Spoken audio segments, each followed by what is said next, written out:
Hello everyone, welcome back to आपके channel MW classes पर। तो आज हम लोग देखने वाले हैं इलेक्ट्रिसिटी वर्क के बारे में, जो कि आप लोगों को जो मैट्रिक का एग्जाम होता है ना, उसमें कम से कम 5 से 10 नंबर का सवाल इसी चैप्टर से आता है, जो एक इंपॉर्टेंट चैप्टर है आप लोगों के लिए। आप लोगों को आज मैं क्रैश कोर्स देने वाला हूँ। जो फिजिक्स का क्रैश कोर्स होता है ना, बेसिकली एक वीडियो में एक चैप्टर। तो यहाँ पर जो आप लोगों को दिखाई देगा, मतलब ये नहीं सोचिएगा कि आप लोग थोड़ा थोड़ा पढ़ाकर आगे बढ़ जाएगा। यहाँ पर ये होगा कि जो जितना भी कंसेप्ट है ना, टोटली डिटेल में आप लोगों को पढ़ा दूंगा। जितना भी आप लोगों को एग्जाम में आने वाला है वो सभी। तो इसका जो सवाल होगा ना, वो सवाल अगले लेक्चर में आएगा, ठीक है ना। टोटली सवाल अगले लेक्चर में, और आज का जो टॉपिक है उसमें सिर्फ आप लोगों को थ्योरी मिलेगा। ओके, तो चलिए सबसे पहले स्टार्ट करते हैं इलेक्ट्रिक चार्ज क्या होता है। तो इलेक्ट्रिक चार्ज की बेसिकली क्या है कि ये एक तरह का मैटर का प्रॉपर्टी है, फिजिकल प्रॉपर्टी है।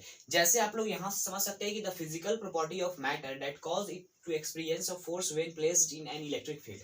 आप हम सब जानते हैं कि जब दो चार्जेस एक साथ आते हैं तो उन दोनों के बीच में क्या लगता है, फोर्स लगता है। जैसे यहाँ पर एक पॉजिटिव चार्ज और यहाँ पर भी एक पॉजिटिव चार्ज, तो इनमें क्या होता है, रिपल्सिव फोर्स लगता है। आप लोग क्लास 9th 8 में पढ़ चुके हैं। इस तरफ इसको फोर्स लगेगा, इस तरफ इसको फोर्स लगेगा। एक साइन का चार्ज है तो दोनों को एक से दूसरे की तरफ भागने पड़ेगा। मतलब क्या है कि जब एक तरफ लाने की कोशिश करेंगे ना, तो वो क्या होगा, रिपल्स करेगा। मतलब क्या होगा, एक दूसरे से दूर भागेगा। और यहीं पर यदि यहाँ पर प्लस हो और यहाँ पर क्या हो, माइनस हो, तो क्या होगा, एक दूसरे को अट्रैक्ट करेगा, खींचेगा। मतलब एक जैसा चार्ज हो, यानी यहाँ पर निगेटिव हो और यहाँ पर भी निगेटिव हो, तो ये दोनों दूर भागेगा। मतलब क्या है कि ये एक तरह का फील्ड बना लेता है। क्या होता है कि ये अपना फील्ड बना लेता है। इस तरफ देखिए, ये बना लेता है चारों तरफ अपना फील्ड, ठीक है। और उसी तरह ये भी जो चार्ज है ना, ये भी बना लेता है अपना फील्ड। अब ये दोनों फील्ड क्या होता है, कहता है कि मेरे एरिया में, मेरे फील्ड में यदि जो कोई मेरा भाई आएगा तो उसको मैं बिलगा दूंगा। यही बोला जाता है यहाँ इसके माध्यम से। मतलब क्या है कि इसके जैसा ही ये है। मतलब इसका मान लेते हैं भाई है, तो भाई जब आएगा तो इसको मार के बिलगा देगा। लेकिन कोई दोस्त आएगा तो उसको रख लेगा। मतलब दोस्त तो अलग होता है। तो यहाँ पर निगेटिव चार्ज आएगा तो इसको रख लेगा, पॉजिटिव चार्ज आएगा तो इसको बिलगा देगा, ठीक है ना। Positive charge repel each other और negative charge attract each other, ये आप लोग जानते हैं। तो ये होता है बेसिकली। क्या हो रहा है, ये क्या हो रहा है, यहाँ पर जैसे ही इसके दायरे में जा रहा है तो इसको फोर्स लगा रहा है, बिलगा दे रहा है, फोर्स लगा रहा है, बिलगा दे रहा है। मतलब क्या है कि ये भी एक तरह का प्रॉपर्टी इसके पास। ये देखिए, मास, कोई भी चीज चार्ज पार्टिकल है तो उसके पास मास होना जरूरी है, ठीक है ना। चार्ज पार्टिकल है तो वो मास होगा, ठीक है ना। मास है तो उसके पास चार्ज होगा, ये जरूरी नहीं है। जिसके पास चार्ज है उसके पास मास होगा, ठीक है ना। जिसके पास क्या है, तो चार्ज है, जिसके पास चार्ज है उसके पास मास होगा। लेकिन जिसके पास मास है, जैसे मेरा मार्कर है, ये मार्कर चार्ज पार्टिकल नहीं ना, तो इसके पास क्या है, चार्ज नहीं है। ये जरूरी नहीं है, ठीक है ना। जिसके पास चार्ज है वो मास होगा, लेकिन जिसके पास मास है वो चार्ज पार्टिकल नहीं हो सकता। जैसे इलेक्ट्रॉन है, इलेक्ट्रॉन के पास मास भी होता है और चार्ज भी होता है। उसी तरीके से यहाँ पर आप लोगों को समझना पड़ेगा। तो यहाँ पर बेसिकली क्या है कि जो चार्ज है ना, वो एक तरह का फिजिकल प्रॉपर्टी है मैटर का, जिसके वजह से क्या होता है, यदि कोई इलेक्ट्रिक फील्ड में जाएगा वो पार्टिकल, तो उसको अट्रैक्शन फोर्स लगेगा या रिपल्सिव फोर्स लगेगा, ठीक है। अट्रैक्टिव या रिपल्सिव फोर्स लगेगा। अब वो उसके नेचर पर डिपेंड करता है कि वो कौन सा चार्ज है। यहाँ से हम लोगों को ये पता चलता है कि दो तरह का चार्ज होता है। कौन कौन सा, तो एक पॉजिटिव चार्ज होता है और एक निगेटिव चार्ज होता है। देखिए, पॉजिटिव चार्ज में आप लोग प्रोटॉन पढ़ चुके हैं। क्लास 8 में और 9th में आप लोग पढ़े होंगे कि एक एटम होता है, ठीक है ना। और उसमें क्या होता है, बीच में पॉजिटिव चार्ज होता है, बहुत सारा प्रोटॉन होता है, आप लोग जानते हैं। और चारों तरफ क्या घूमता रहता है, तो चारों तरफ इलेक्ट्रॉन्स घूमता रहता है, इलेक्ट्रॉन्स घूमता रहता है, जो कि एक निगेटिव चार्ज है, आप लोग जानते हैं। तो निगेटिव चार्ज इलेक्ट्रॉन हो गया और पॉजिटिव चार्ज प्रोटॉन हो गया। ये इलेक्ट्रॉन निगेटिव चार्ज और ये पॉजिटिव चार्ज प्रोटॉन। तो ये दो तरह का चार्ज आप लोगों को बेसिकली क्लास 10th में पढ़ना होगा, लेकिन आगे जाएंगे तो हम लोगों को और गामा, अल्फा, बीटा, ये सब आप लोगों को पढ़ना है, ठीक है ना। तो ये हो गया। अब बेसिकली चार्ज दो तरह का होता है। अब इसका ऐसा यूनिट क्या होता है, जो चार्ज है ना, इसका ऐसा यूनिट क्या है, तो इसका ऐसा यूनिट होता है कूलम्ब। ऐसा यूनिट ऑफ चार्ज क्या होता है, ऐसा यूनिट ऑफ चार्ज क्या होता है, कूलम्ब, ठीक है ना, कूलम्ब होता है। और इसको हम लोग सी से डिनोट करते हैं। और ये जो कूलम्ब है ना, वो बहुत बड़ा यूनिट है। जैसे आप लोग समझ सकते हैं कि 1 kg कोई चीज है, ठीक है, 1 kg, और ठीक है 1000 kg है, तो 1000 kg बहुत बड़ा हो गया। उसी तरह ये 1000 kg के मुकाबले में ये होता है। मतलब ये नहीं समझिएगा मास इतना है तो चार्ज इतना होगा, ये जरूरी नहीं है।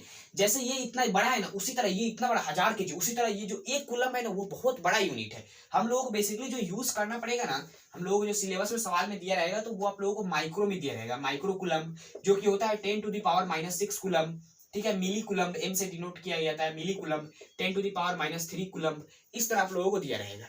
ओके, तो आई होप आप लोगों को ये चार्ज के बारे में तो समझ में आ गया होगा। अब देखते हैं थोड़ा सा ये कि आप लोगों को एक चीज समझ में आ रहा होगा कि ये जो फॉर्मूला है ना, ये छूट रहा होगा, Q is equal to n e. अब ये जो फॉर्मूला है ना, ये कहां से आया, तो ये है क्वांटाइजेशन ऑफ चार्ज से। वो आखिर क्या होता है, तो उसके बारे में आगे देखते हैं। अब ये क्वांटाइजेशन ऑफ चार्ज क्या होता है? बेसिकली यहाँ पर सबसे पहली बात डिफिनेशन थोड़ा सा पढ़ते हैं क्या होता है। Any charge particle can have a charge equal to same integral multiple of E. अब ये जो ई है ना वो क्या होता है, थोड़ा सा इसके बारे में चर्चा कर लेते हैं। तो ये जो ई है ना, वो ई को हम लोग बोलते हैं फंडामेंटल चार्ज। क्या बोलते हैं? Fundamental charge.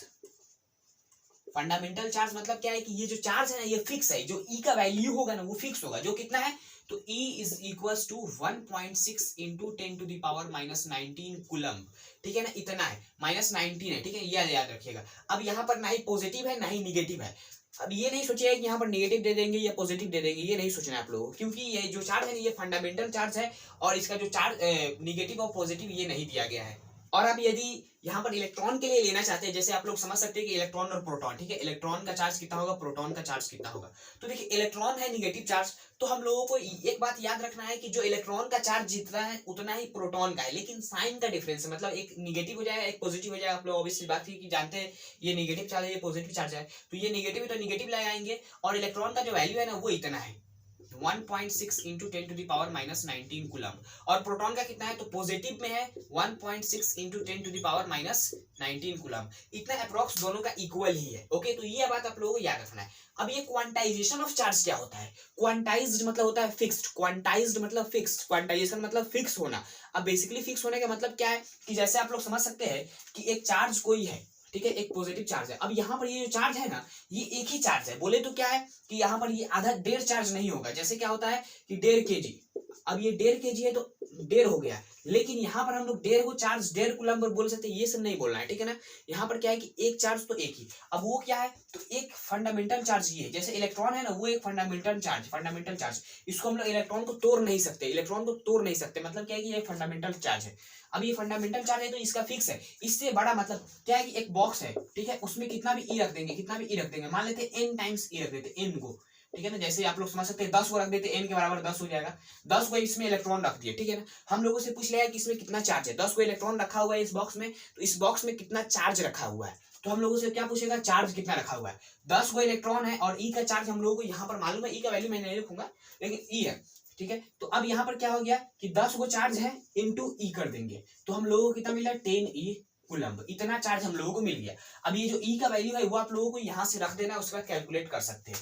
जैसे ही रखेंगे आप लोगों को मिलेगा कितना 1.6 into 10 to the power -18 coulomb negative charge, क्योंकि ये इलेक्ट्रॉन है इसकी वजह से। यदि प्रोटॉन रखा जाए तो पॉजिटिव होगा। मतलब मेरे कहने का यही है कि ये जो इलेक्ट्रॉन्स है ना वो क्या है कि एक एक इलेक्ट्रॉन्स रखा गया। यहाँ पर ये नहीं पूछेगा कि इसमें 1.5 इलेक्ट्रॉन का चार्ज बताइए, 2.5 इलेक्ट्रॉन्स का, ये नहीं पूछेगा। मतलब मान लीजिए आप कि कोई शॉप में गए, दुकान में गए, ठीक है, किताब की दुकान में, तो वहां पर आप लोग मार्कर मांगेंगे। ये नहीं कहेंगे कि आपको हमको 1.5 को मार्कर दीजिए, आधा मार्कर दीजिए, ये नहीं कहेंगे। हमको 1 मार्कर दीजिए या 2 को दीजिए, ये फिक्स होता है, ठीक है ना। उसी तरह यहाँ पर भी होता है। तो इंटीग्रल मल्टीपल क्या होता है? इंटीजर क्या होता है? इंटीजर यहाँ पर देखिए इंटीजर क्या होता है 1 2 3 4 और इसी तरह आगे चलते जाएंगे। तो उसी तरह यहाँ पर जो इंटीजर है ना उसको हम लोग n मान लेते हैं, n इज इक्वल टू इतना, यहाँ पर n मानना है तो यहाँ पर क्या हो जाएगा charge is equal to Ne। अब इसमें n इलेक्ट्रॉन्स रखा गया है n गो, तो यहाँ पर टोटल चार्ज इस बॉक्स में कितना हो गया? तो इतना हो गया। तो ये चार्ज का फॉर्मूला होता है, इसको आप लोग नोट कर लीजिए। अब यहाँ पर पॉजिटिव निगेटिव हम लोग लगा सकते हैं, ठीक है ना।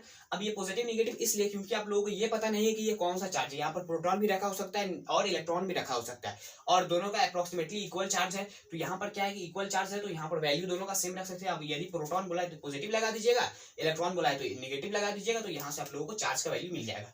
ये बात याद रखना है कि जो चार्ज का एक फंडामेंटल चार्ज है ना उसका वैल्यू फिक्स है। ये कभी नहीं कि ये अगर 1.5 को चार्ज दीजिए 2.5 को चार्ज दीजिए, ये नहीं होगा, ठीक है ना। आप लोगों को 1 या 2 3 इस तरह चलेगा। तो आई होप आप लोगों को ये क्वांटाइजेशन ऑफ चार्ज तो समझ में आ गया होगा। अब देखते हैं इलेक्ट्रिक करंट के बारे में। अभी इलेक्ट्रिक करंट क्या होता है? इलेक्ट्रिक करंट बेसिकली क्या होता है? The electric current is the flow of electric charge in a conductor. अब कंडक्टर आप लोग समझते हैं कि जो क्या करे इलेक्ट्रिसिटी को कंडक्ट करे उसको हम लोग बोलते हैं इलेक्ट्रिक कंडक्टर।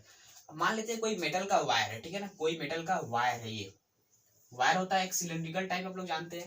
ये कोई मेटल का वायर है। अब इसमें क्या हो रहा है? चार्ज फ्लो कर रहा है, जैसे इलेक्ट्रॉन्स मान लेते हैं फ्लो कर रहा है, इलेक्ट्रॉन्स इस तरफ फ्लो कर रहा है, इस तरफ बहुत सारा इलेक्ट्रॉन्स फ्लो कर रहा है। 3 मैं बनाया हूं लेकिन बहुत सारा इलेक्ट्रॉन्स फ्लो कर रहा है। अब यहाँ पर क्या बोला जा रहा है कि कोई एक पॉइंट ले लेते हैं, ठीक है, कोई एक पॉइंट ले लेते हैं। अब इस पॉइंट में से 1 सेकेंड में कितना चार्ज पास करेगा उसी को हम लोग बोलते हैं करंट।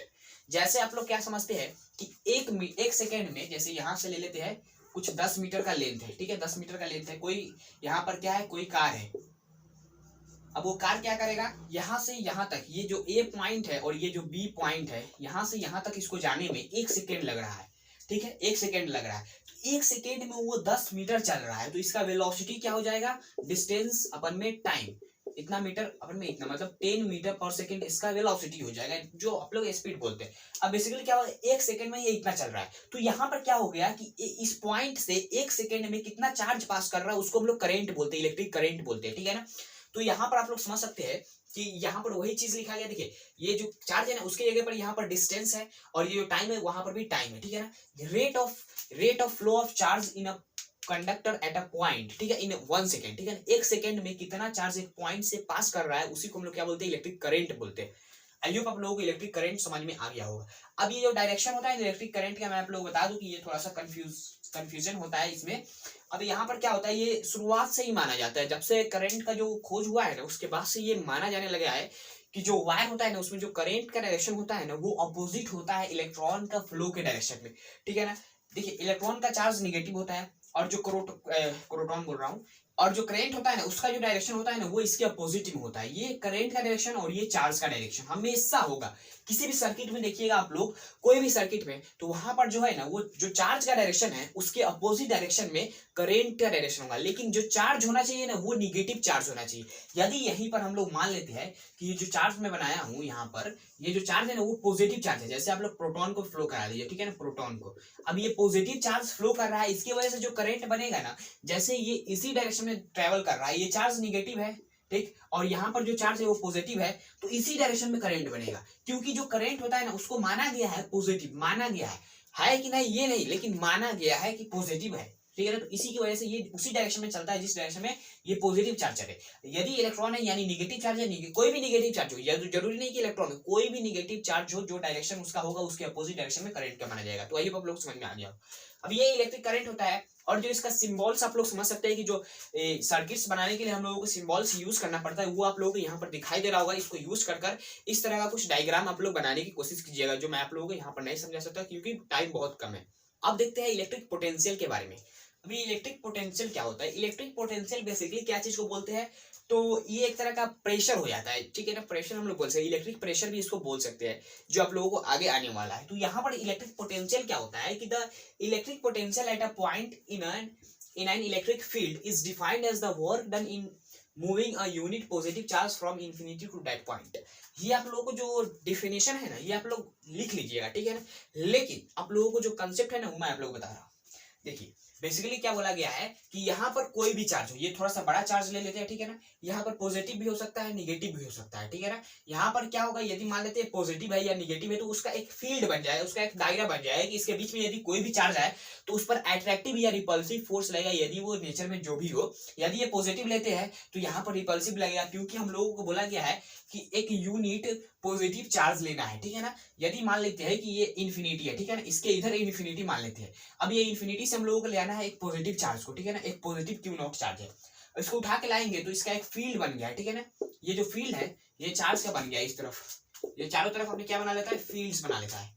अब ये जो फील्ड बना है ना, यदि मान लेते हैं थोड़ी देर के लिए यहाँ पर निगेटिव ही मान लेते हैं, तो ये जैसे ही निगेटिव चार्ज हो जाएगा, अब ये निगेटिव हो गया और ये पॉजिटिव है, पॉजिटिव निगेटिव एक दूसरे को अट्रैक्ट करेगा, ये बहुत बड़ा चार्ज ये छोटा चार्ज। तो देखिए जैसे हम लोग समझ सकते हैं कि एक बड़ा सा सन है, ठीक है, और क्या हो जाएगा एक छोटा सा एक कोई भी पार्टिकल है, तो हम लोग क्या करते हैं कि उसके सन के सरफेस पर छोड़ेंगे तो वो नीचे गिरेगा। जैसे हमारा अर्थ बहुत बड़ा है, हम लोग जैसे छत पर से फांदते हैं तो नीचे ही आखिर क्यों आते हैं, क्योंकि हम लोग ग्रेविटी खींच रहा होता है। अर्थ हमारा बहुत बड़ा और हम लोग इतनी चानी, तो वहां पर क्या हो रहा है, ये जो चार्ज है इतना बड़ा और ये इतनी चानी, जैसे ग्रेविटेशनल फोर्स जैसे खींचता है ना उसी तरह यहाँ पर भी ये खींचता है। लेकिन ग्रेविटेशनल फोर्स में सिर्फ खिंचाव बल होता है, यहाँ पर भगाव बल और खिंचाव बल दोनों होता है। मतलब क्या है, रिपल्सिव और अट्रैक्टिव फोर्स दोनों होता है, यहाँ पर ये होता है। तो ये क्या हो गया, इसको खींच रहा है, जैसे ये बड़ा है तो ये रुका ही रहेगा, इसको खींचेगा तो खींचेगा तो क्या होगा, इसको इसका स्पीड बढ़ने लगेगा।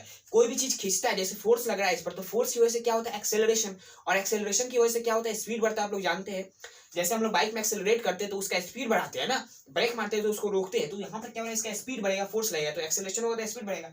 स्पीड बढ़ेगा तो हम लोगों को क्या करना है कि इसको रोक कर रखना है, ऐसा कि इसको जो स्पीड शुरुआत में है ना, मान लेते हैं शुरुआत में 10 मीटर पर सेकंड है तो उतना ही रहना चाहिए, ठीक है ना, इसका स्पीड नहीं बढ़ना चाहिए, जितना स्पीड है उतना ही रहना चाहिए। तो इसको पकड़ कर लाएंगे, क्या हो गया, यहाँ पर ये चार्ज आ रहा है। अब इसको क्या हो रहा है, इसको खींच रहा है, तो इसको इस तरफ जितना खींच रहा है ना, इस तरफ जितना फोर्स लग रहा है इलेक्ट्रिक फोर्स, उतना ही हम लोगों को एक एक्सटर्नल फोर्स लगाना है इस चार्ज पार्टिकल पर। क्योंकि ये फोर्स कैंसिल हो जाएगा, तो इस पर एक्सेलरेशन कोई भी नहीं होगा, कोई भी एक्सेलरेशन नहीं होगा, तो इसका स्पीड नहीं बढ़ेगा, जितना स्पीड होगा उतना ही, तो उतना ही स्पीड करके हम लोग इस ए पॉइंट पर लाएंगे। अब इस ए पॉइंट पर क्या होगा, इसका हम लोगों को इलेक्ट्रिक पोटेंशियल निकालना है। इलेक्ट्रिक पोटेंशियल किस तरह बताया गया है कि work done by unit charge, जो चार्ज है, तो जो चार्ज होगा ना, बेसिकली क्या होगा, हम लोगों को निकालने का potential is equals to work done बटे चार्ज। अब ये आप लोगों को थोड़ा सा कंफ्यूजन होगा, ये जो है ना, ये पोटेंशियल है, ठीक है ना। आप लोगों को जो पोटेंशियल डिफरेंस पढ़े हुए हैं ना, वो इसके आने वाला टॉपिक है। यहाँ पर इलेक्ट्रिक पोटेंशियल बता रहा हूँ कि एक पॉइंट पर कितना पोटेंशियल हम लोग निकाल सकते हैं। इन्फिनिटी से उस पॉइंट तक लाने में जितना वर्क कर रहे हैं, जितना एनर्जी खत्म हो रहा है, उतना डिवाइडेड बाय जितना चार्ज को ला रहे हैं, जितना चार्ज को ला रहा है डिवाइड में रखेंगे नीचे, और जितना एनर्जी हम लोग दे रहे हैं उसको ले आने में, मतलब क्या है कि जैसे यहाँ पर पॉजिटिव होता तो उसको क्या करते, ये क्या करता, रिपेल करता, तो हम लोगों को इस तरफ फोर्स लगाना पड़ता। अभी मैं आप लोग समझा रहा हूँ, यहाँ पर क्या है, निगेटिव है, तो हम लोगों को क्या करना पड़ा है, उस तरफ फोर्स लगाना पड़ा है, क्योंकि ये खींच रहा है ना, खिंचाव बल यहाँ पर लग रहा है, अट्रैक्टिव फोर्स लग रहा है इसकी वजह से। तो ये हो गया हम लोग पोटेंशियल डिफरेंस निकालने का। अब ये फॉर्मूला यही रहेगा, ठीक है ना। लेकिन यदि यहाँ पर पॉजिटिव चार्ज होता है, ठीक है ना, मान लेते हैं कि यहाँ पर कोई पॉजिटिव चार्ज रखा हुआ है, तो क्या होता है, यहाँ पर नीचे उस चार्ज पर क्या होता है, उस तरफ फोर्स लगता है। मतलब क्या है कि ये जो एक्सटर्नल और ये जो फोर्स है ना, ये चेंज हो जाता है। कैसे, तो देखिए, ये फोर्स लगता है इलेक्ट्रिक फोर्स, और ये फोर्स लगता है एक्सटर्नल फोर्स, ठीक है ना, एक्सटर्नल फोर्स। क्योंकि यहाँ पर क्या होता है, ये पॉजिटिव, ये भी पॉजिटिव, क्योंकि हम लोगों को बोला गया है पॉजिटिव ही लेना है, जो ले आना होगा वो पॉजिटिव ही होगा। तो ये पॉजिटिव चार्ज है, तो इस पर दोनों तरफ भागाने वाला बल लगता है, तो इसको भगा देता है वो दूर। तो हम लोगों को क्या करना है, इसको लाना ही है किसी भी हाल में। अब लाने के लिए हम लोगों को क्या करना, और स्पीड भी नहीं बढ़ना चाहिए। मतलब क्या है कि इसके पास काइनेटिक एनर्जी नहीं आना चाहिए, ठीक है ना। जो चेंज इन काइनेटिक एनर्जी होता है ना, वो नहीं होना चाहिए। काइनेटिक एनर्जी तो होगा ही, स्पीड आएगा, तो हम लोगों को क्या करना है, इसका जो स्पीड है ना, वो बढ़ाना नहीं है, जितना है उतना ही लेकर चलना है। अब उसके लिए हम लोगों को क्या करना पड़ेगा, जो उस तरफ फोर्स लग रहा है, ये जो चार्ज पार्टिकल लगा रहा है, इसको हम लोग अपोजिट डायरेक्शन में लगा देंगे, कैंसिल कर देंगे, स्पीड नहीं बढ़ेगा। तो आराम से लाकर यहाँ पर रखेंगे, तो यही फॉर्मूला लगेगा। और एक चीज आप लोग बता दूं कि ये जो इन्फिनिटी है ना, ये इन्फिनिटी से ही आखिर क्यों ला रहे हैं।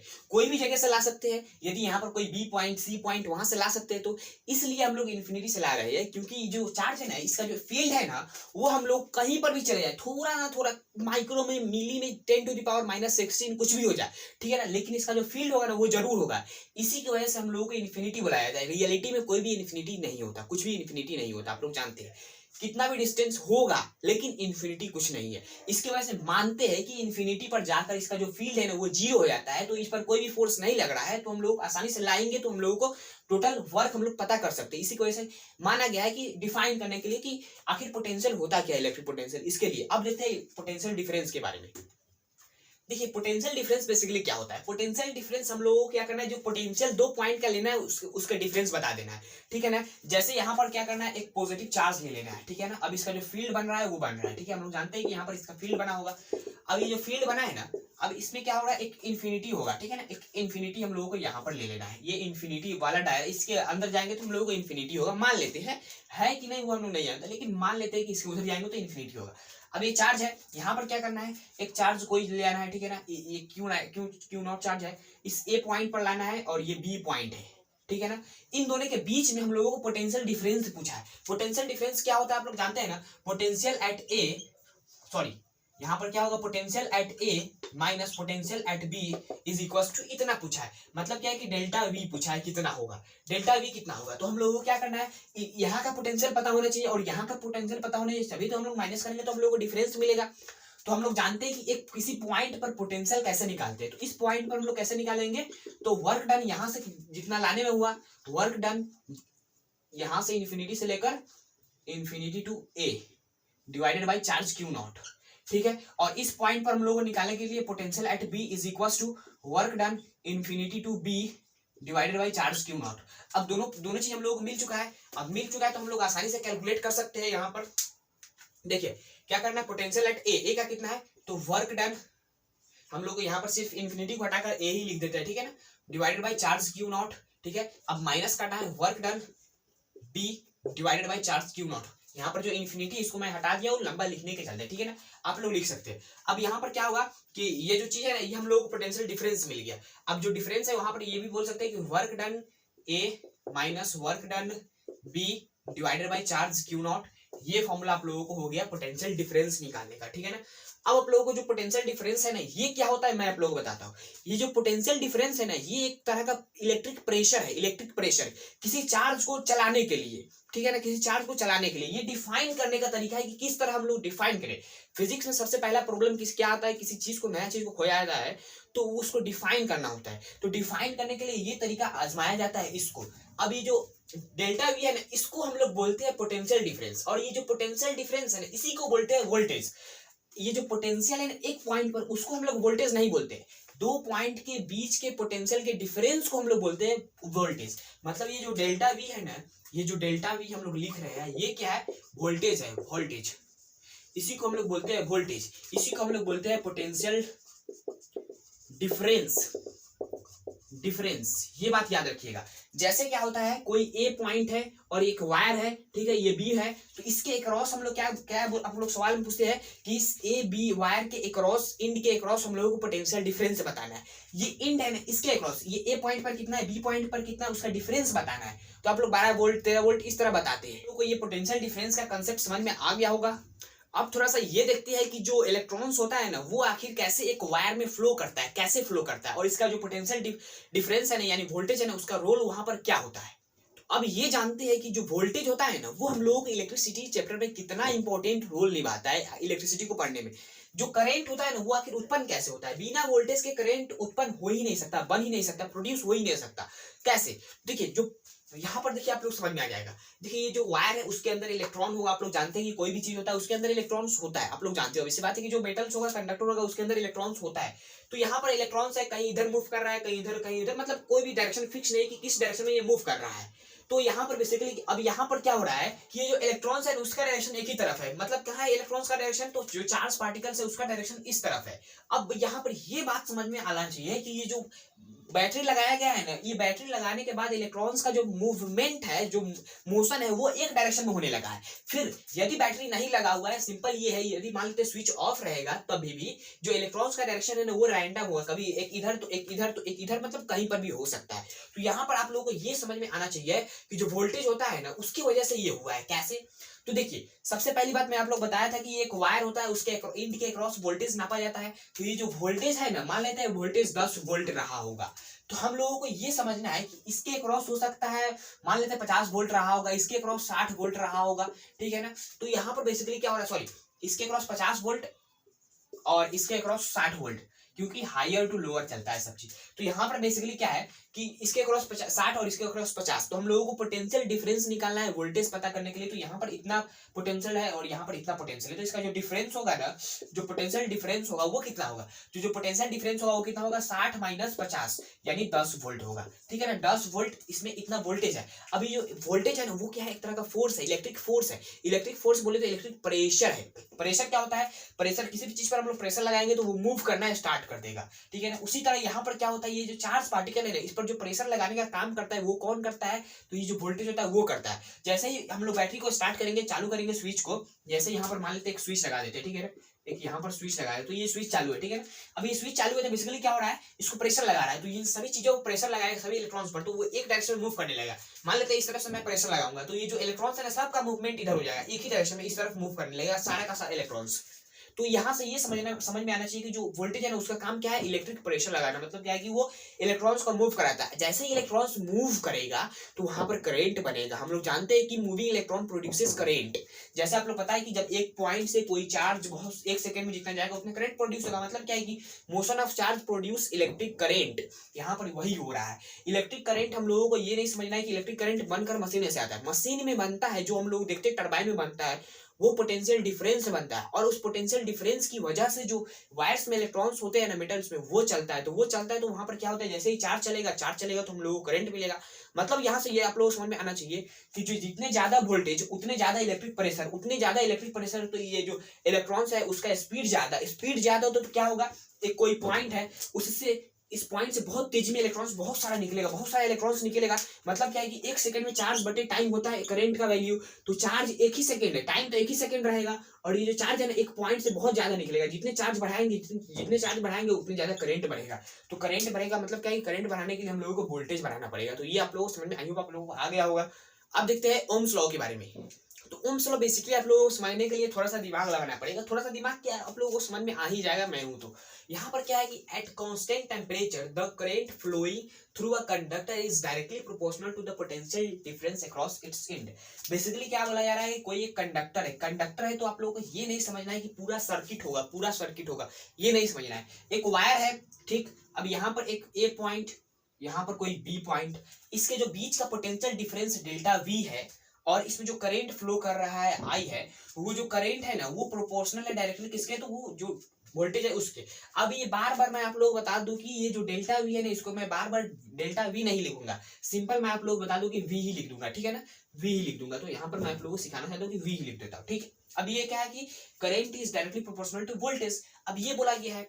और एक चीज आप लोगों को इंपॉर्टेंट बता दूं कि ये जो है ना, ये जो थ्योरी है ना, ये थ्योरम जो है ना, ओम्स लॉ है ना, वो क्या है कि सिर्फ कांस्टेंट टेम्परेचर पर ही वैलिड है। ये जो वायर है ना, इसका जो टेम्परेचर है ना वो कांस्टेंट होना चाहिए। यदि मान लेते हैं अभी 20 डिग्री सेल्सियस है, फिर 25 डिग्री हो गया, फिर 30 हो गया, फिर 0 हो गया, तो वहां पर जो होगा ना, ये ओम्स लॉ वैलिड नहीं है। ओम्स लॉ एक कांस्टेंट टेम्परेचर पर वैलिड है, ये आप लोगों को शुरुआत में ही बताया गया, ये याद रखना है। तो आप लोगों को बता दूं कि ये जो टोटल सर्किट होता है ना, उस सर्किट में ये वैलिड नहीं होता है। जैसे क्या हो गया कि यहाँ पर कोई एक बैटरी लगा दी है, और यहाँ पर एक रेसिस्टेंस लगा दिए, फिर यहाँ पर एक बल्ब लगा दिए। अब यहाँ पर क्या है कि ये जो टोटल सर्किट है ना, इसमें 3-4 रेसिस्टेंस लगा देते हैं, मान लेते हैं इस तरह 3-4 रेसिस्टेंस लगा देते हैं। तो इसमें क्या होगा, इसमें हम लोग डायरेक्ट ओम्स लॉ नहीं लगा सकते हैं। ये जो रेसिस्टेंस है ना, इसको हम लोगों को एक स्पेसिफिक लेना पड़ेगा, इसका इक्विवेलेंट लेना पड़ेगा। जैसे आप लोग पढ़ चुके हैं, क्योंकि ये एक क्रैश कोर्स है तो आप लोग रिवीजन कर रहे हैं, तो रिवीजन में बेसिकली आप लोग को पता होगा कि सीरीज होता है, पैरेलल कॉम्बिनेशन, ये सब होता है। तो इसको क्या होता है, ये सीरीज में जुड़ा हुआ है, सीरीज में जुड़ा हुआ है, तो इसको हम लोग टोटल इसका इक्विवेलेंट निकालेंगे, एक रेसिस्टेंस बना देंगे, उसके बाद हम लोग इसमें ओम्स लॉ लगा सकते हैं, डायरेक्ट नहीं लगा सकते। ये कहने का मतलब है, इसी की वजह से मैं आप लोगों को एक वायर पर बता रहा हूँ, टोटल एक सर्किट में नहीं बता रहा था। ये जो है ना एक वायर पर ही समझाया जाता है। तो ये क्या हो गया, यहाँ पर ये चीज हो गया। अब यहाँ पर जो करंट है ना, जैसे ही प्रोपोर्शनैलिटी का साइन हटाते हैं तो यहाँ पर इज इक्वल टू का लगाएंगे, और एक कांस्टेंट के आता है वी। अब ये जो के है ना, उसका वैल्यू हम लोग जैसे एक्सपेरिमेंट से निकाला जाता है, इसका जो के कांस्टेंट, कभी भी इक्वेशन में कांस्टेंट आता है ना, उसका जो वैल्यू होता है ना, वो एक्सपेरिमेंट के द्वारा निकाला जाता है। तो जो एक्सपेरिमेंट करने के बाद वैल्यू आया ना, वो कितना आया, तो 1/r आया। तो यहाँ पर जैसे ही रखेंगे तो हम लोग को मिलेगा कितना, v/r, ये फॉर्मूला। तो हम लोग रियलिटी में इसको डिराइव करके v = IR बोल देते हैं, ये ओम्स लॉ हम लोग बोल देते हैं, ठीक है ना। तो आई होप आप लोगों को ये समझ में आ गया होगा कि ओम्स लॉ क्या होता है। ओम्स लॉ बेसिकली यही कहता है कि दो इंड के अक्रॉस सेम कांस्टेंट टेम्परेचर पर जो करंट होता है ना, वो डायरेक्टली प्रोपोर्शनल होता है उसके वोल्टेज के। जितना ज्यादा करंट बढ़ाइए उतना ज्यादा वोल्टेज बढ़ेगा, ठीक है ना, उसी प्रोपोर्शनलिटी में बढ़ता है। तो आई होप आप लोगों को ये समझ में आ गया होगा। तो अब थोड़ा सा देखते हैं कि ये जो आर आया है ना कांस्टेंट, इसको क्या बोलते हैं और इसका जो खासियत है वो क्या है, इसके बारे में। ओके, तो अब रेसिस्टेंस के बारे में आप लोगों को समझना पड़ेगा। ये देखिए, रेसिस्टेंस किसी भी कंडक्टर का क्या होता है। कंडक्टर का रेसिस्टेंस मैं आप लोग बता दूं कि the property of a conductor due to which it opposite the flow of current और चार्ज थ्रू इट। बेसिकली क्या है कि कोई भी कंडक्टर हो, कोई भी वायर हो, ठीक है ना, मान लेते हैं ये एक वायर है। अब ये वायर है तो यहाँ पर क्या होगा, चार्ज फ्लो करता है, चार्ज फ्लो करता है, उसकी वजह से करंट बनता है। तो यहाँ पर करंट बोल दिया है, करंट को रोकने जो रोकता है उसी को हम लोग क्या बोलते हैं, रेसिस्टेंस। रियलिटी में करंट को नहीं रोकता है, रियलिटी में वो चार्ज को रोकता है। चार्ज की वजह से करंट बनता है, आप लोग जानते हैं। यदि चार्ज रुक गया तो करंट बनना ही रुक गया, और चार्ज चलता रहेगा तो करंट चलता रहेगा। मतलब क्या है कि जैसे ही चार्ज मूव करेगा तो करंट भी मूव करेगा, चार्ज रुक गया तो करंट साफे रुक जाएगा। मतलब क्या है कि यहाँ पर क्या है कि जैसे आप लोग जानते हैं कि ये जो मेटल है ना, ये जो भी कंडक्टर हो, उसके अंदर क्या होता है, छोटा छोटा एटम्स होता है। अब उस एटम्स के अंदर इस इलेक्ट्रॉन्स को चलना है। अब देखिए, बहुत सारा भीड़ भरा का इलाका है, उसमें आप दौड़िएगा, मान लीजिए बहुत ज्यादा भीड़ लगा हुआ है, ठीक है ना। अब उसमें आप दौड़िएगा तो टकराइए कि नहीं इधर उधर। तो देखिए, ज्यादा भीड़, जितने ज्यादा भीड़, मतलब क्या है कि जितने ज्यादा इसमें एटम होगा उतने ज्यादा इलेक्ट्रॉन्स को रुका जाएगा। मतलब जितने ज्यादा रेसिस्टिविटी होगा उतने ज्यादा इलेक्ट्रॉन्स को रुकेगा। तो आई होप आप लोगों को रेसिस्टिविटी के बारे में समझ में आ गया होगा। जो इसका एसआई यूनिट होता है ना, वो क्या होता है, देखिए SI unit of resistivity. Resistivity क्या होता है, रेसिस्टेंस, रेसिस्टिविटी नहीं रेसिस्टेंस। रेसिस्टेंस का जो ऐसा यूनिट होता है ना, वो होता है ओम। ओम, इसको हम लोग डिनोट करते हैं कुछ इस तरह से। ये जो ओम है ना, ये ओम का साइन है। अब बेसिकली यहाँ पर तो आप लोगों को समझ में आ गया क्या होता है। अब हम लोगों को ये देखना है कि ये जो रेसिस्टेंस है ना, वो क्या क्या चीज पर डिपेंड करता है। जैसे करंट डिपेंड करता था चार्ज के मोशन पर, ठीक है ना, वहाँ उसी तरह हम लोगों को ये देखना है कि जो रेसिस्टेंस है ना, वो जो कंडक्टर में है ना, जिस कंडक्टर का रेसिस्टेंस हम लोग बताना है वो क्या क्या चीज पर डिपेंड करता है। तो चलिए शुरू करते हैं उसको। ओके, तो अब देखते हैं factor affecting the resistance of a conductor. Resistance जो है ना वो किस किस फैक्टर पर डिपेंड करता है, उसके कंडक्टर के। तो मान लेते हैं कि यहाँ पर कोई भी एक कंडक्टर है, ठीक है ना, एक लेंथ यहाँ पर मान लेते हैं, और इसका जो एल लेंथ मान लेते हैं, और इसका क्रॉस सेक्शनल एरिया ए मान लेते हैं। यहाँ पर क्या बोला है कि लेंथ पर डिपेंड करता है, लेकिन कैसे? जितने ज्यादा लेंथ उतने ज्यादा इलेक्ट्रॉन्स को चलना है, उतने ज्यादा चलना है तो उतनी ज्यादा रेसिस्टेंस उसको झेलना है, उतने ज्यादा टकराएगा इधर उधर, रेसिस्टेंस ज्यादा। मतलब क्या है कि डायरेक्टली प्रोपोर्शनल है, जितने ज्यादा लेंथ उतने ज्यादा रेसिस्टेंस। मतलब क्या है कि ये जो आर होगा ना यहाँ पर, वो जो आर होगा वो डायरेक्टली प्रोपोर्शनल होगा, directly proportional. R is directly proportional to length. अब एरिया देखिए, जितने फैली एरिया, जितने ज्यादा एरिया, ठीक है ना, उतने क्या होगा, इलेक्ट्रॉन्स को आसानी से चला जाएगा। जितने देखिए इतना बड़ा फैली एरिया है, उसमें क्या होगा, एक इलेक्ट्रॉन्स को जाना है तो आराम से चला जाएगा ना। तो क्या होगा, इनवर्सली प्रोपोर्शनल, जितने बड़ा एरिया उतने कम रेसिस्टेंस। तो R is inversely proportional to area. अब ये जो है ना वो नेचर है और टेम्परेचर है, जो कि आप लोगों को क्लास 12 में पढ़ना है। तो यहाँ पर बेसिकली क्या है, ये आप लोगों को चीज मिल गया। अब इस प्रोपोर्शनैलिटी के साइन को हटाते हैं तो हम लोगों को एक फॉर्मूला मिलता है, R is proportional to L बटे ए। अभी ये जो प्रोपोर्शनैलिटी है ना, इसको हटाएंगे तो हम लोगों को इज इक्वल टू लगाना पड़ेगा एक कांस्टेंट के, एल बटे ए। अब ये जो कांस्टेंट है, एक्सपेरिमेंट के बाद पता चला कि ये जो कांस्टेंट है वो होता है रो। रो को हम लोग बोलते हैं रेसिस्टिविटी, रेसिस्टिविटी, जो कि एक प्रॉपर्टी पर, इसके प्रॉपर्टी पर, नेचर पर डिपेंड करता है। तो यहाँ पर क्या हो गया, R is equal to rho L बटे ए। ये फॉर्मूला आप लोगों को याद रखना है। देखिए जो रेसिस्टेंस है ना वो नेचर पर डिपेंड करता है कि कैसा है, और ये जो रेसिस्टिविटी आया है ना, रेसिस्टिविटी, ये ना ही लेंथ पर डिपेंड करता है ना ही एरिया पर, ये डिपेंड करता है कि उसका नेचर कैसा है, वो कौन सा मेटल है, कौन सा नॉन मेटल है, कौन सा सेमी कंडक्टर है, ठीक है ना, ये डिपेंड करता है ये वाला। लेकिन ये जो चीज है ना रेसिस्टेंस, ये लेंथ पर भी, इस पर भी और इस पर भी डिपेंड करता है। तो आई होप आप लोग समझ में आ गया होगा। अभी जो रो है ना, रो, इसको हम लोग रो बोलते हैं, ठीक है ना, इसको रो बोलते हैं, RHO, रो, रो बोलते हैं। इसका जो ऐसा यूनिट होता है ना, तो जैसे आप लोग देखते हैं इसका ओम हो गया, और इसका निकालना है, इसका मीटर बटे मीटर स्क्वायर, मीटर स्क्वायर से एक मीटर स्क्वायर गया तो यहाँ पर क्या हो जाएगा, रो मीटर। इसका जो ऐसा यूनिट होता है, डिराइव्ड यूनिट बोलते हैं हम लोग। तो यहाँ पर क्या हो गया, ओम मीटर हो गया इसका क्या, तो रो का ऐसा यूनिट, यानी रेसिस्टिविटी का ऐसा यूनिट ओम मीटर हो गया। तो आई होप आप लोगों को ये समझ में आ गया होगा क्या क्या चीज पर डिपेंड करता है रेसिस्टेंस। और ये जो है ना, ये चीज रेसिस्टिविटी इसको बोलते हैं, इसको हम लोग बोलते हैं रेसिस्टेंस, इसको हिंदी में बोलते हैं प्रतिरोधक, और इसको प्रतिरोधकता बोलते हैं। अब देखते हैं कॉम्बिनेशन ऑफ रेसिस्टेंस। तो यहाँ पर आप लोग जो कॉम्बिनेशन ऑफ रेसिस्टेंस है ना, इसमें आप लोगों को दो तरह का मिलेगा। कौन कौन? तो सीरीज और पैरेलल, सीरीज और पैरेलल। अब इसमें कैसा होता है, तो सीरीज में आप लोग जानते हैं कि कुछ इस तरह का होता है, ये एक रेसिस्टेंस हो गया, फिर इस तरह जुड़ेगा, फिर इस तरह कुछ जुड़ेगा, आगे जाकर इस तरह जुड़ते चला जाएगा, ठीक है ना। और जो पैरेलल होता है, जैसे यहाँ पर आएगा, फिर यहाँ से इस तरह कुछ होकर चला जाएगा, ठीक है ना, इस तरह कुछ हो जाएगा, ठीक है ना। ये हो गया पैरेलल कॉम्बिनेशन, और ये हो गया आप लोगों को सीरीज कॉम्बिनेशन। इसका वैल्यू R1, R2 और R3, इसका हो गया R1 और R2 और R3। अब हम लोगों को इसका जो फॉर्मूला है ना वो निकालना है। तो कैसे निकालेंगे, जैसे सीरीज कॉम्बिनेशन कैसे जोड़ना है, पैरेलल कॉम्बिनेशन कैसे जोड़ना है, आप लोग फॉर्मूला जानते हैं, लेकिन डेरिवेशन में आप लोग बता देता हूँ। सबसे पहली बात कि इस पॉइंट से यदि करंट आई जाएगा तो यहाँ पर भी करंट आई ही निकलेगा, ठीक है ना। यदि यहाँ से करंट आई जाएगा तो इसमें कुछ अलग करंट जाएगा I1, इसमें कुछ अलग I2 और इसमें कुछ अलग I3। यदि यहाँ पर वोल्टेज इसके अक्रॉस क्या है, तो इसके अक्रॉस देखिए दो इंड के अक्रॉस, तो इसका इंड यही है, ये A और B, ठीक है। यहाँ पर जो इंड है, उस ये जो वायर गया ना, ये R1 रेसिस्टेंस, उसका जो इंड है A और B, और जो R2 है उसका भी A और B, और R3 दोनों का, तीनों का एक ही है। तो तीनों का एक ही मतलब इसका जो वोल्टेज होगा ना इन तीनों के इंड के अक्रॉस, वो सेम होगा। मतलब क्या है कि पैरेलल कॉम्बिनेशन में वोल्टेज सेम होता है। और जो आप लोगों को देखता है, यहाँ पर दिखाई दे रहा होगा कि यहाँ पर जो इन दोनों का इंड है वो अलग अलग है, इन दोनों का इंड अलग अलग है। यहाँ पर वोल्टेज बदलता रहता है, यहाँ पर करंट सेम रहता है, क्योंकि करंट यहाँ से जितना घुसेगा उसको उतना ही निकलना है। और यहाँ से जो करंट घुसेगा, इसमें कुछ अलग जाएगा, इसमें कुछ अलग, इसमें कुछ अलग, बाद में यहाँ पर आके मिलेगा सेम। तो आप लोगों को ये समझना है। तो यहाँ पर क्या हो गया, वोल्टेज यहाँ पर क्या हो जाएगा, वोल्टेज जो होगा वेरिएबल हो जाएगा, वेरिएबल हो जाएगा, और जो करंट होगा वो क्या होगा, कांस्टेंट होगा, ठीक है ना, कांस्टेंट होगा। मतलब क्या है कि यहाँ पर जब हम लोग को निकालना है यहाँ पर, तो हम लोगों को यहाँ पर वोल्टेज कितना हो जाएगा, V1, यहाँ पर V2 और यहाँ पर V3, ठीक है। और यहाँ पर करंट I1, I2, I3। तो यहाँ पर हम लोग फॉर्मूला लगाएंगे V is equal to IR लगा के, ओम्स लॉ। तो यहाँ पर जैसे इसके अक्रॉस देखेंगे तो V1 is equal to IR1 हो जाएगा, फिर इसके अक्रॉस देखेंगे तो V2 is equal to IR2, फिर इसके अक्रॉस तो V3 is equal to IR3। अब क्या हो गया, टोटल वोल्टेज हम लोगों को जोड़ना है। तो टोटल वोल्टेज कैसे जोड़ेंगे, तो total voltage is equal to V1 plus V2 plus V3। तो यहाँ पर V1 का वैल्यू कितना है, तो IR1, फिर प्लस IR2, फिर प्लस IR3। ठीक है, तो यहाँ से I कॉमन कर लेंगे और यहाँ पर टोटल कितना हो जाएगा, तो इसका टोटल को रेसिस्टेंस मान लेते हैं R इक्विवेलेंट। ठीक है ना, ये टोटल को हम लोग इस तरह कर लेंगे और ये जो टोटल हो जाएगा ना इसको R इक्विवेलेंट मान लेते हैं। तो यहाँ पर क्या हो जाएगा, I R इक्विवेलेंट, और यहाँ पर भी करंट सेम ही रहेगा जितना यहाँ पर रहेगा। तो ये हो गया। फिर यहाँ से I कॉमन करेंगे तो R1 plus R2 plus R3 हो जाएगा। अब ये I कट जाएगा और R इक्विवेलेंट का वैल्यू हम लोगों को आ जाएगा R1 plus R2 plus R3 plus dot dot, इसी तरह हम लोग आगे चले जाएंगे। और वहां पर भी उसी तरह करना है, ये आप लोग करिएगा खुद से, क्योंकि आप लोगों को डेरिवेशन आना चाहिए। उसी तरह करना है। ये जो फॉर्मूला मैं आप लोगों को ये बताया हूँ ना, ये तीनों फॉर्मूला, ये जो आप लोगों को दिख रहा होगा, ये जो तीनों है ना, इसी डिजाइन से हम लोगों को यहाँ पर भी करना है। यहाँ पर आप लोगों को जो तरीका अपनाना है ना, वो क्या होगा, I is equal to V बटे R, और तीनों करंट को जोड़ देना है।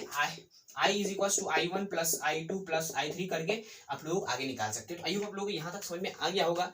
अब देखते हैं heating effect of electric current. तो heating effect of electric current में हम लोगों को एक ही चीज पढ़ना है कि जूल्स लॉ ऑफ हीटिंग। तो heating effect of electric current का मतलब क्या होता है, मैं आप लोग बता दूं कि जो आप लोग जानते हैं कि एक कंडक्टर है, उसके अंदर क्या होता है, एटम्स बहुत सारा होता है, बहुत सारे एटम्स होगा, उसके अंदर क्या होगा, इलेक्ट्रॉन्स को चलना है। आप लोग जानते हैं कि जैसे ही कोई भी दो चीज के बीच में कोलिजन होगा तो क्या होगा, फ्रिक्शन लगेगा। जैसे मेरा हाथ है तो इन दोनों के बीच में कोलिजन कराऊंगा तो फ्रिक्शन लगेगा। और ठंडी के दिन में आप लोग इस तरह करते रहते हैं, क्यों, क्योंकि यहाँ हाथ गर्म होता है। क्यों, क्योंकि ये फ्रिक्शन हो रहा है, फ्रिक्शन हो रहा है तो हीट जनरेट होता है। उसी तरह यहाँ पर ये इलेक्ट्रॉन्स जाकर इस एटम से टकराएगा तो क्या होगा, फ्रिक्शन होगा। दो चीज जब टकराएगा तो फ्रिक्शन होगा, फ्रिक्शन होगा तो यहाँ पर हीट जनरेट होगा।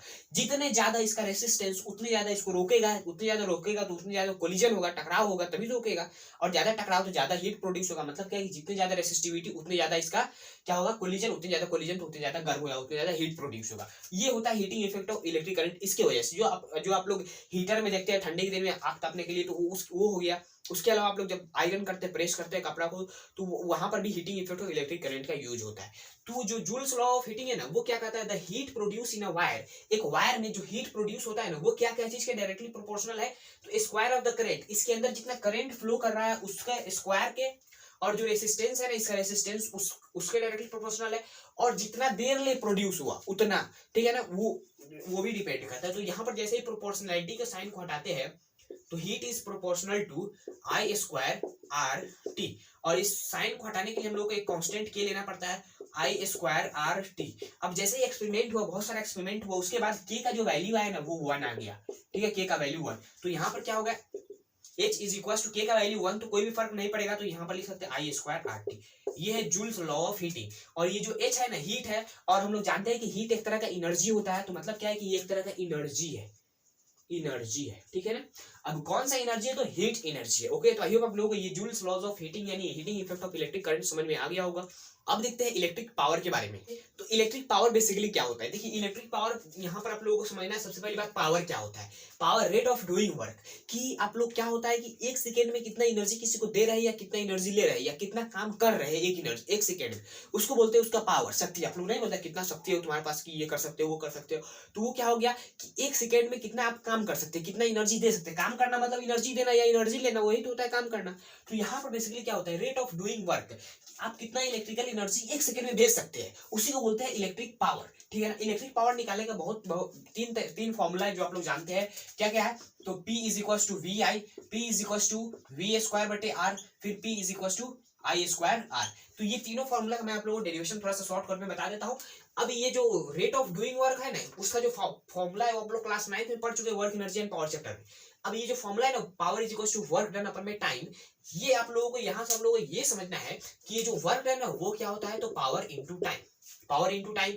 ठीक है, तो यहाँ पर जो पावर इनटू टाइम हो गया, आप लोग जानते हैं कि voltage is equal to work done upon में चार्ज, हम लोग पढ़ चुके हैं। वोल्टेज का आप लोग फॉर्मूला पढ़े, voltage is equal to work done upon में चार्ज। अब यहाँ से work done is equal to voltage into charge. ठीक है, और एक चीज आप लोगों को याद दिलाओ कि करंट का जो फॉर्मूला हम लोग पढ़े वो है क्या, करंट का फॉर्मूला पढ़े है चार्ज अपन में टाइम, और यहाँ से चार्ज का value current I into time, यानी करंट इंटू टाइम हो गया। अब इस चार्ज की जगह पर हम लोग क्या रख देंगे, वी आई टी, ये रख सकते हैं। ठीक, अब ये चीज हम लोगों को मिल गया वर्क डन की जगह पर। अब ये जो वर्क डन है इसकी जगह पर हम लोग ये पुट कर सकते हैं। तो यहाँ पर क्या हो जाएगा, V I T is equal to P T. अब ये टी टी कैंसिल हो जाएगा, power is equal to V I. ये आप लोगों को मेन फॉर्मूला है इन तीनों में से, ठीक है ना, इन तीनों में से ये मेन फॉर्मूला है। उसके बाद ये डिराइव करना है ये सब, तो हम लोगों को क्या करना है, V is equal to I R, जो ओम्स लॉ पढ़े हुए हैं इससे हम लोग लगा सकते हैं। वी के जगह पर क्या रख देंगे, आई आर, तो power is equal to I R into I, यानी आई स्क्वायर आर हो जाएगा ये फॉर्मूला, यानी power is equal to I square R. ये एक पावर का फॉर्मूला हो गया, एक ये हो गया। और देखिए यहां से हम लोग क्या करेंगे, I is equal to V बटे आर हो जाएगा, ठीक। अब इसी फॉर्मूला को उठाएंगे, power is equal to I की जगह पर हम लोग क्या रख देंगे, v इंटू वी बटे आर, यानी वी स्क्वायर बटे आर। तो यहाँ पर क्या हो गया, power is equal to V square बटे आर। एक ये फॉर्मूला हो गया। तीन फॉर्मूला आप लोगों को याद रखना है पावर का, एक ये और एक ये वाला, यानी तीनों मैं आप लोगों को इधर लिख चुका हूँ। तो पावर का फॉर्मूला ये होता है। अब ये जो डेरिवेशन था ये आप लोगों को समझ में आ गया होगा, लेकिन पावर आखिर होता क्या है ये भी आप लोगों को समझ में आना जरूरी है। सिर्फ आप लोग कैलकुलेशन कर ले एग्जाम में नंबर लेंगे उसके लिए थोड़ा नहीं पढ़ रहे, हम लोगों को समझना है कि आखिर चीज होता क्या है। तो पावर क्या होता है, रेट ऑफ डूइंग वर्क, कितना एनर्जी हम लोग किसी चीज को दे रहे हैं या कितना एनर्जी ले रहे हैं, कितना काम कर रहे हैं, उसको हम लोग पावर बोलते हैं। जैसे करंट क्या होता था, कितना एक पॉइंट से कितना चार्ज एक सेकेंड में जा रहा है, कितना चार्ज जा रहा है। देखिए 10 मीटर एक सेकंड में चलता था, मतलब एक सेकंड में आप कितना दूरी तय कर रहे हो उसको स्पीड बोलते हैं। एक सेकंड में एक पॉइंट से कितना चार्ज जा रहा है उसको हम लोग करंट बोलते हैं। एक सेकंड में हम लोग कितना काम कर रहे हैं उसको हम लोग पावर बोलते हैं।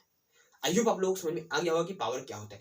तो यहीं तक आई होप आप लोगों को ये इलेक्ट्रिसिटी का कंसेप्ट सारा समझ में आ गया होगा। समझ में आया तो वीडियो को लाइक कर दीजिएगा और चैनल को सब्सक्राइब कर लीजिएगा। इसका जो अगला वीडियो आने वाला है इसी चैप्टर पर बेस्ड है। आप लोगों को PYQs प्रीवियस ईयर क्वेश्चंस और अच्छे अच्छे सवाल मैं आप लोग बताने वाला हूँ, तो सब्सक्राइब करके रखिएगा। इसका नोटिफिकेशन जाने के लिए बेल आइकन को भी दबा लीजिएगा। तो आई होप आप लोग समझ में आ गया और समझ में वीडियो को लाइक करके चैनल को सब्सक्राइब कर लिए। चलते जय हिंद जय भारत।